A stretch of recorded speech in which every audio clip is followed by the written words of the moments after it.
Terus itu tahapan-tahapan jin yang sulit keluar. Yang pertama adalah jin air. Jin air ini nanti dia masuk dan bersembunyi di tulang ekor.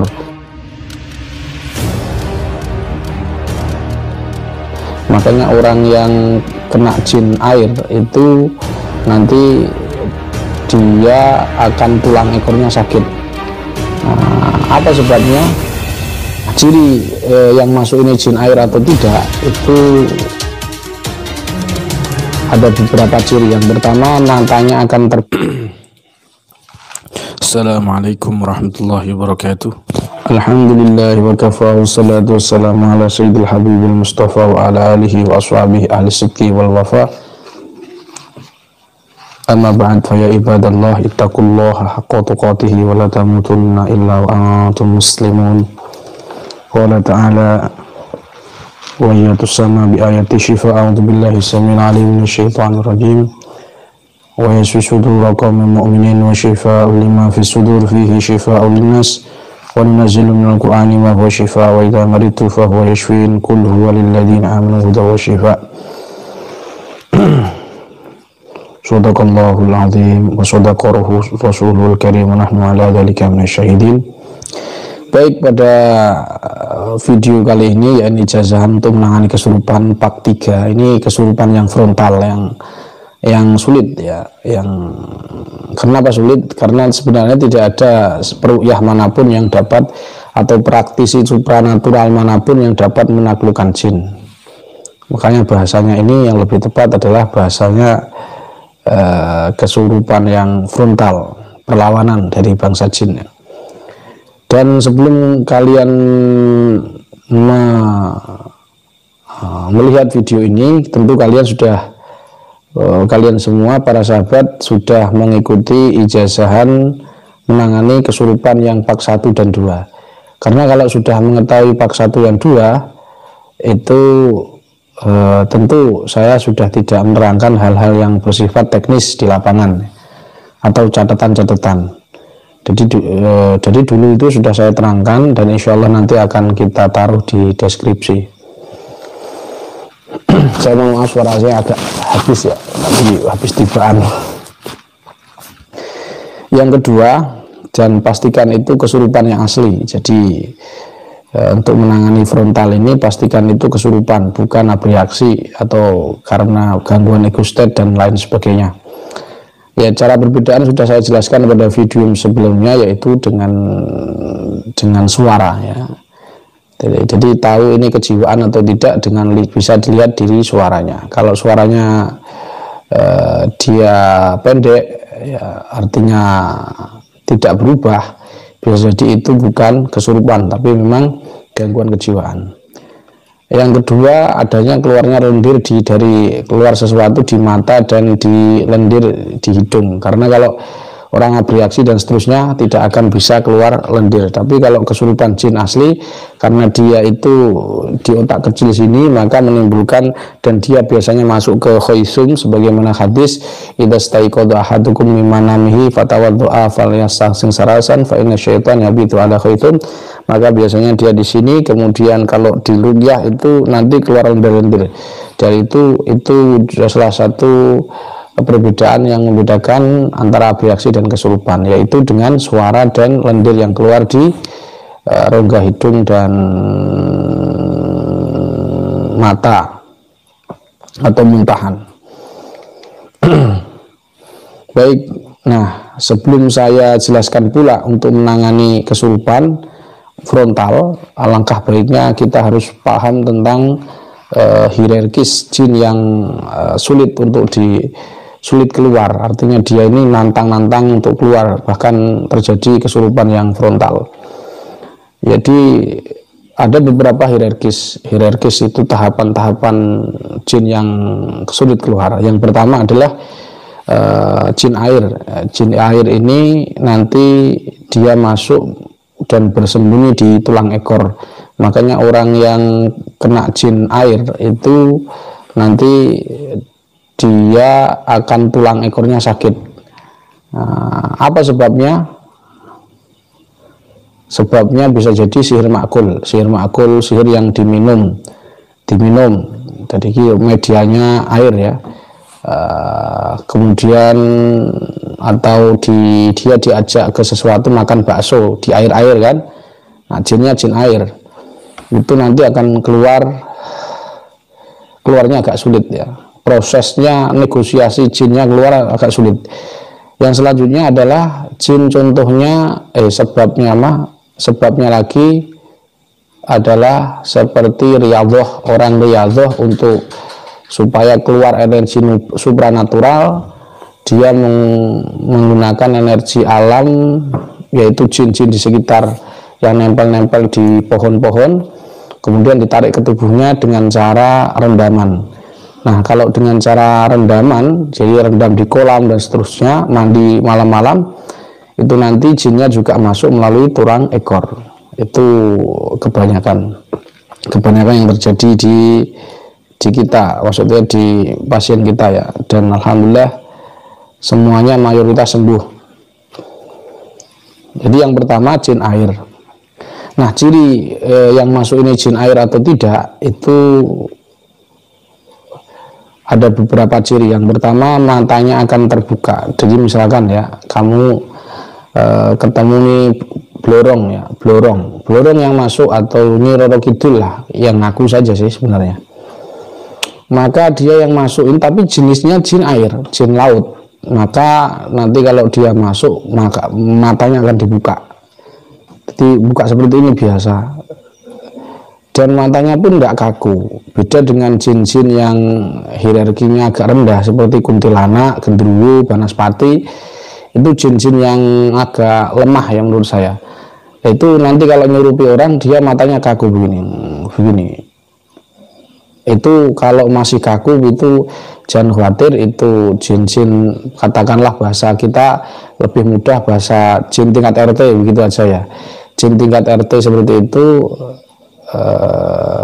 tetap kita tidak boleh menghina jin ya, tetapi kita harus tahu hierarkisnya. Kalau matanya masih pejamkan mata atau gini-gini, berarti itu masih jin-jin tingkat RT lah. Kalau sudah buka mata, biasanya itu jin-jin air. Itu hierarkis jin yang pertama. Yang kedua adalah jin yang agak sulit keluar atau frontal, nanti adalah jin nasab.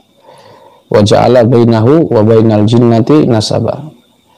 Jin nasab ini kenapa frontal? Karena dia tidak mau dikeluarkan, alasannya dia menjaga. Dan biasanya tergantung sukunya ya. Kalau orang Jawa nanti biasanya jin-jinnya berupa macan. Kalau Jawa Barat maung, tapi bahasa saja itu. Nah, dia juga sama, biasanya ya tidak tentu, bukan di tulang ekor, tapi dia sembunyi di area sekitar dada, sukanya dia. Di area dada ini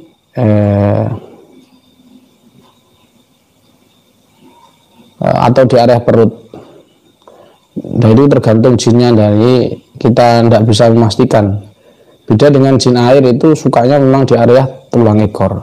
Kalau jin-jin nasab jenis seperti di kol buntet atau di semar, keris semar, semar mesem, itu di area dada. Jin ini agak frontal juga kalau ditangani, atau kita perintahkan keluar, nanti dia akan memberi perlawanan kepada kita. Sebagaimana video saya yang di sebelumnya, itu ada jin yang jin khodam dari nenek moyang, yaitu Reok Ponorogo, dan saya menangani 2 kali ya. Dan alhamdulillah sampai sekarang beliau itu sudah sembuh lah, alhamdulillah, bismillah. Tetap kita harus punya keyakinan hanya Allah yang memberi kesembuhan, kita tidak bisa memberi kesembuhan. Nah, sampai jin nasab ini, sampai dia ini punya kemampuan, menurut pengakuannya dia bisa nyirep udan. Jadi supaya hujan tidak turun, si khodam ini biasanya pakai keris saja, cuman keris diinikan, dan dia fatalnya masuk ke tubuh orang yang nyirep udan itu. Walhasil kalau dia sudah masuk dan misalkan ya, mohon maaf, contoh hierarkis yang kedua ini jin nasab ini contoh jin yang nyirep udan itu, maka ketika yang punya keris sudah mati, dia akan nurun kepada anak cucunya, dan biasanya bukan anaknya, justru pada cucunya. Nah, yang dimana cucunya yaitu cucu-cucu yang dia ini punya vis atau perilaku yang sama dengan empunya khodam itu. Misalkan saya, maka cucu saya itu yang dia dicuri oleh yang diikuti oleh khodam tersebut. Itu hierarkis kedua, jin nasab. Yang ketiga, jin yang sulit dikeluarkan adalah jin tumbal pesugihan. Karena jin tumbal pesugihan itu targetnya adalah darah mengalir, artinya kematian. Jadi kalau dia ini nanti tidak akan mau keluar kecuali mati pada korban yang dimasukinya. Nah, dan ini sering saya jumpai. Seperti misalkan ada karyawan salon, si bosnya itu punya pesugihan, maka tentu dia harus menumbalkan keluarganya atau karyawannya. Jadi dia kalau keluarganya, dia nanti khawatirnya ada apa-apa, takut keluarganya, akhirnya karyawannya yang dijadikan tumbal. Medianya apa ya terserah, bisa jadi rambutnya, fotonya karyawannya. Yang pernah saya alami adalah foto dari rambut dari karyawan tersebut yang dimantra-mantrai, dan sebelum dibangun di sudut-sudut tertentu, alasannya dia bongkar karena ya pengen bongkar aja, ternyata di sebelum pertengahan bongkar itu dia ngasih rambutnya karyawan itu taruhnya di loteng, di lantainya, terus kemudian di plester. Walhasil dia kan sembunyi itu media santetnya, media tumbalnya. Nah, secara gaib jin nasab itu, jin tumbal ini tidak akan mau keluar ke pemilik rambut yang ditaruh di tokonya tersebut. Jadi sulit keluar. Itu jin yang hierarkis yang ketiga. Yang selanjutnya, jin yang sulit keluar itu adalah jin-jin yang masuk kepada orang yang jiwanya lemah. Orang yang jiwanya lemah itu nanti jinnya ini walaupun jinnya tingkat RT, artinya seperti kuntilanak. Kuntilanak ini sangat mudah sebenarnya untuk mengeluarkannya karena energinya tidak terlalu kuat. Jadi untuk khodam kuntilanak ini untuk dijadikan tumbal, untuk untuk kekebalan nggak bisa karena energinya lemah, powernya itu lemah.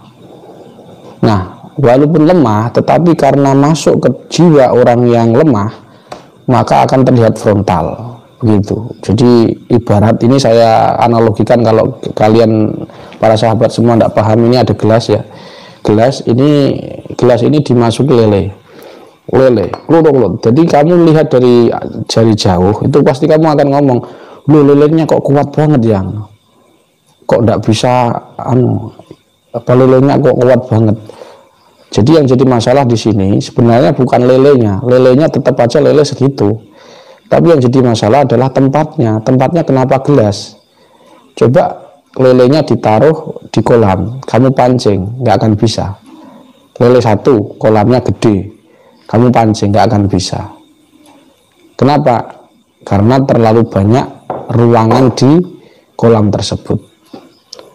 Jadi kamu tetap ngomong kolamnya nggak ada lelenya, padahal ada satu.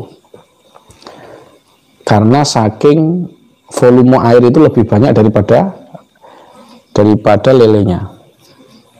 Begitu pula orang yang kesurupan dan dia ini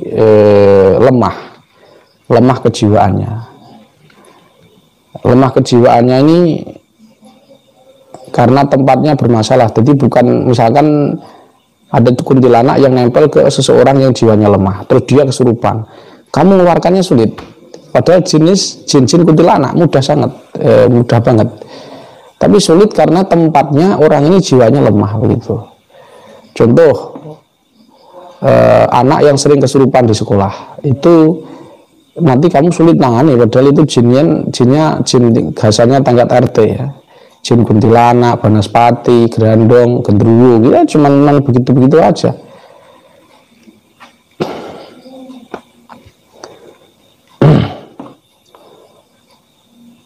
Nah, terus kalian bisa ceklah, ambillah satu orang yang kesurupan di sekolahan. Itu pasti ada kejiwaannya yang dia ini lemah. Apa jiwanya lemah? Yaitu kemungkinan dia broken home, rumah tangganya broken home. Yang kedua, kesedihan yang sangat luar biasa intinya. Broken home bisa, broken home, yatim piatu, dan pelecehan seksual. Saya sering nangani orang, bahkan tidak hanya orang luar, peruqyah ya. Peruqyah, dan sekarang aktif meruqyah orang, nangani santet, dan dia ini kalau diruqyah kesurupan juga. Nah, setelah kita selidiki ternyata dia dulu pernah pelecehan seksual seperti itu. Dan perempuan, makanya yang keluar walaupun yang masuk itu padahal kuntilanak, jadi mudah. Cuman ya besoknya lagi kesurupan lagi. Kenapa? Karena adanya tempatnya itu loh, itu tidak benar, jiwanya lemah. Maka solusinya adalah tempatnya diperbaiki, imannya diperbaiki, tauhidnya diperbaiki, insya Allah tidak kesurupan lagi. Jadi itu yang keempat, yaitu jin yang masuk ke orangnya yang jiwanya lemah. Contohnya lagi, orang yang jin yang masuk yang sulit dikeluarkan kepada orang yang jiwanya lemah adalah mediator. Orang yang lemah jiwanya. Jadi kalian misalkan kalian supranatural atau apalah istilahnya, membuat seorang atau kalian peruqyah syariah yang menggunakan metode jin chatter atau penangkapan jin. Kalau kita kan di Seran enggak lah, sudah saya hapus. Nah, kalian membuat mediator itu dari orang yang pernah kesurupan. Orang yang pernah kesurupan, kalian jadikan mediator. Nanti jangan dikira jinnya keluar. Iya, keluar itu bisa jadi itu keluar sungguhan, bisa jadi dia ini sadar, tapi jinnya tidak keluar. Kenapa pertanyaannya? Karena jiwanya lemah. Jadi mediatornya ini belum bersih dalam konteks misalkan dia menangani kasus santet satu, kami mediumisasi dia, dia sadar tuh, padahal masih ada jinnya. Harusnya nggak ada, bersih. Lah kok ada? Ya karena jiwanya lemah. Jadi sekali lagi jangan menggunakan mediator. Kalau di era sudah tidak saya bahas lah tata cara mediumisasi dan sebagainya, itu menurut saya sudah lebih baik ditinggalkan. Tidak ada, bagi saya ya hanya main-mainan saja. Dari 100 kasus itu yang sembuh mediumisasi hanya 1 atau sampai 5 lah. Yang lainnya ya kebanyakan sama. Karena sebagaimana hadis Nabi, ketika kita berinteraksi dengan jin itu, apa kata Nabi tentang jin? Sodaqoka wa huwa kadzdzub. Jin itu walaupun dia benar nurut pada kita, sesungguhnya dia ini suka dusta. Jadi nanti kalau kalian menemukan kasus ini kok sulit dikeluarkan, kemungkinan pada ada 4 itu tadi. Saya ulangi, pada 4 itu tadi.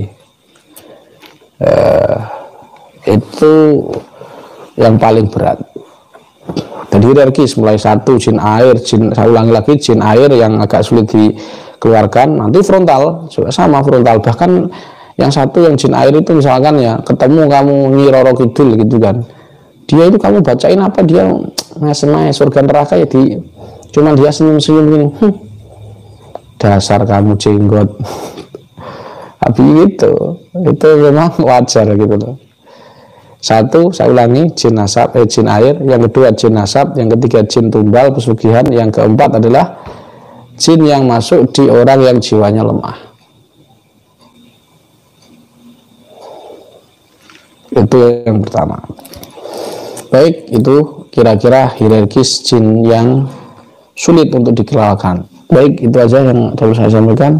Subhanakallahumma wa bihamdika asyhadu an la ilaha illa anta astaghfiruka wa atubu ilaik.